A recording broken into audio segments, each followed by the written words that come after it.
Good afternoon বন্ধুরা। আজকে আমি অনেক লেট করে রান্না করছি।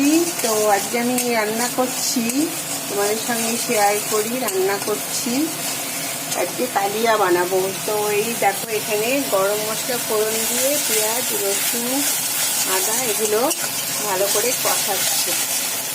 এদিকে মাছ ভেজে নিয়েছি, মাছ ভাজা হয়ে গেছে আমার। মাছ ভাজা হয়ে গেছে, একটু কাঁচা লঙ্কাও চিড়ে রেখেছি। এখানে মশলা রেডি করে নিয়েছি। এখানে জিরে, ধনে আর হলুদ, একটু নুন, শুকনো লঙ্কা অল্প দেবো। শুকনো লঙ্কাটা অল্পটা দেবো না। এটা আজকে আমি করছি রান্না, তোমাদের সঙ্গে শেয়ার করব। সবাই জানে কালিয়া হচ্ছে কমন, সবারই রান্নাঘরে হয় এই রান্নাটা। তাও আমি শেয়ার করলাম আমার মতো করে। পেঁয়াজটা ভাজা ভাজা হয়ে গেছে, এবারে মশলাটা দিয়ে দেবো।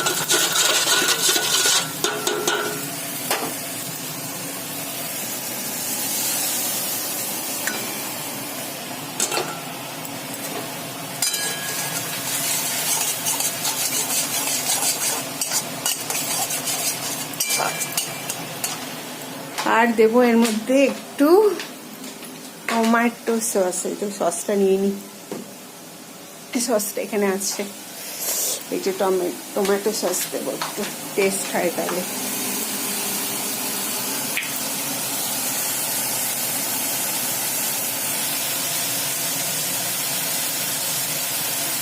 অল্পই দিলাম। ভাতটাও হয়ে গেছে, ভাত করে নিয়েছি।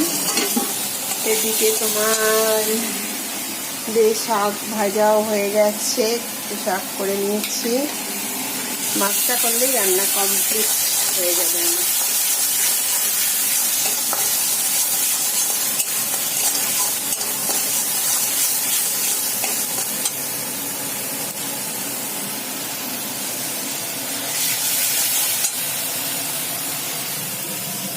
এখানে আর আছে হচ্ছিল এই তোমার এই গরম মশলা একটু আছে, সব মানে বিরিয়ানি মশলাটা আমি করে রেখেছিলাম, তো সেই মশলাটা একটু দিয়ে দেবো। দিয়ে দিলাম। জল লাগবে, জল নিয়ে এসছি।